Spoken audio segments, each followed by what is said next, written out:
Bismillahirrahmanirrahim. Assalamualaikum warahmatullahi wabarakatuh. Shalom Om Swastiastu, Namo Buddhaya, Salam Kebajikan. Perkenalkan, saya Dan Amelia dengan NIM H05233311 dari kelas PGSDC 2023. Di video ini saya akan memaparkan hasil penugasan saya dengan judul Peran Kurikulum dalam Kegiatan Belajar dan Pembelajaran. Yang pertama, kita masuk pada peran kurikulum dalam kegiatan belajar dan pembelajaran. Kurikulum merupakan program yang terencana secara sistematis dan mengemban peranan penting bagi pendidikan. Namun, kebanyakan orang dari masyarakat dan budaya sekolah melakukan beberapa peran di tengah masyarakat. Maka berkaitan dengan hal tersebut, jika dikaitkan dengan kurikulum, maka paling tidak ada 3 jenis peranan kurikulum yang sangat penting dan sangat familiar, yaitu peranan konservatif, peranan kritis dan evaluatif, serta peranan kreatif. Yang pertama ada peran konservatif.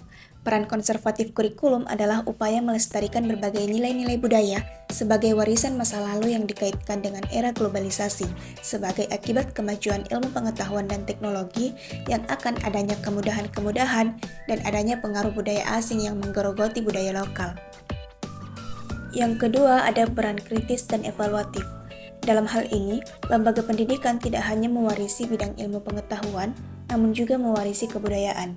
Dari sinilah kemudian harus dikembangkan dan harus diaktifkan partisipasinya dan kontrol sosial dalam upaya menekankan pergeseran-pergeseran nilai di lingkungan sekolah maupun di lingkungan masyarakat.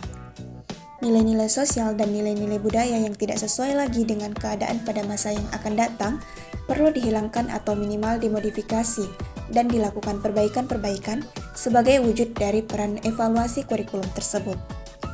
Dengan demikian, maka kurikulum perlu mengkaji, merencanakan, menyusun berbagai bentuk peran kritisnya dalam menghadirkan pilihan-pilihan yang tepat berdasarkan kriteria-kriteria tertentu, dan kurikulum harus dijalankan berdasarkan ketiga perannya dengan seimbang.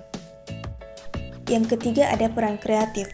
Berkaitan dengan peran kreatif kurikulum, maka kurikulum harus mampu menciptakan dan mampu menyusun rencana kegiatan-kegiatan yang kreatif guna mengembangkan kompetensi siswa dan memenuhi kebutuhan-kebutuhan masyarakat yang sesuai dengan perkembangan zaman. Kurikulum juga harus mampu menggali dan mengembangkan potensi siswa dengan berbagai macam inovatif yang kondusif dan yang efektif serta yang kreatif dalam pembelajaran. Kurikulum harus mampu menstimulus kerangka berpikir dan kerangka dalam bertindak siswa, supaya terciptanya sesuatu yang baru dan bermanfaat bagi dirinya, bagi gurunya, bagi lembaganya, dan bagi bangsa serta negaranya. Selanjutnya adalah pengertian belajar, mengajar, dan pembelajaran. Istilah pembelajaran berhubungan erat dengan pengertian belajar dan mengajar. Belajar, mengajar, dan pembelajaran terjadi bersama-sama. Belajar dapat terjadi tanpa guru atau tanpa kegiatan mengajar dan pembelajaran formal lainnya, sedangkan mengajar meliputi segala hal yang guru lakukan di dalam kelas.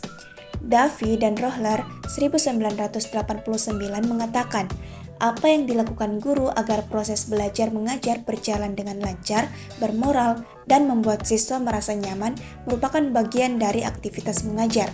Juga secara khusus mencoba dan berusaha untuk mengimplementasikan kurikulum dalam kelas. Sementara itu, pembelajaran adalah suatu usaha yang sengaja melibatkan dan menggunakan pengetahuan profesional yang dimiliki guru untuk mencapai tujuan kurikulum. Jadi, pembelajaran adalah suatu aktivitas yang dengan sengaja untuk memodifikasi berbagai kondisi yang diarahkan untuk tercapainya suatu tujuan, yaitu tercapainya tujuan kurikulum. Sebenarnya belajar dapat saja terjadi tanpa pembelajaran, namun hasil belajar akan tampak jelas dari suatu pembelajaran. Pembelajaran yang efektif ditandai dengan berlangsungnya proses belajar dalam diri siswa. Seseorang dikatakan telah mengalami proses belajar apabila dalam dirinya terjadi perubahan tingkah laku dari tidak tahu menjadi tahu, dari tidak bisa menjadi bisa, dan sebagainya. Dalam pembelajaran, hasil belajar dapat dilihat langsung. Oleh karena itu, agar kemampuan siswa dapat dikontrol dan berkembang secara maksimal mungkin dalam proses belajar di kelas, maka proses pembelajaran tersebut harus dirancang terlebih dahulu oleh para guru dan memperhatikan berbagai prinsip-prinsip pembelajaran yang telah diuji keunggulannya. Selanjutnya adalah pengalaman empirik sebagai sumber belajar. Yang dimaksud dengan pengalaman empirik di sini adalah apa yang diperoleh langsung seseorang, baik melalui penglihatan, pendengaran, dan perbuatan, atau sesuatu yang diperoleh dari pengalaman yang luas. Sebagai misal, mengajar merupakan suatu kiat dan dilakukan secara profesional. Hal ini merupakan tugas utama bagi seorang guru. Guru memiliki peluang besar untuk belajar dari pengalaman mengajarnya di lapangan ketimbang belajar dari berbagai penelitian atau pendekatan psikologi. Tugas yang dilakukan dalam mengajar setiap hari itu merupakan sumber pengetahuan bagi guru yang bersangkutan untuk belajar berbagai kekurangan yang nantinya makin lama tugas profesi sebagai seorang guru dapat diperbaiki berdasarkan pengalaman belajar yang dilakukannya selama ini. Itulah sebabnya sering dikenal istilah pengalaman adalah guru besar. Maksudnya, seorang belajar dari pengalaman yang pernah dialaminya. Dengan kata lain, praktik mengajar merupakan suatu pengalaman empirik. Yang berikutnya adalah filsafat sebagai sumber belajar. Filsafat menjadi salah satu sumber tentang belajar berawal dari sifat materi filsafat itu yang lebih banyak didasarkan pada pemikiran yang radikal. Pemikiran filsafat tersebut tentu bisa berimplikasi pada pemikiran pengembangan teori belajar, apalagi dewasa ini sedang berkembang berbagai jenis ilmu. Peranan filsafat dalam pengembangan pembelajaran makin terasa dewasa ini.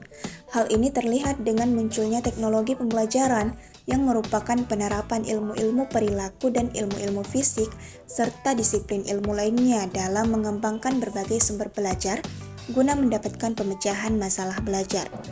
Beberapa teori seperti humanistik dan fenomenologi, teori sosiologi dan biognesis, serta teori-teori lain telah memberikan inspirasi kepada para pakar di bidang pembelajaran untuk merancang berbagai desain pembelajaran yang sesuai dengan karakteristik si belajar. Dalam konteks ini dapat dilihat bahwa meskipun filsafat tidak memberikan sumbangan langsung di bidang pembelajaran, tetapi hampir keseluruhan pemikiran yang mendasari munculnya berbagai teori belajar merupakan nuansa dari pemikiran filsafat. Yang terakhir ada pembelajaran menggali konsep siswa.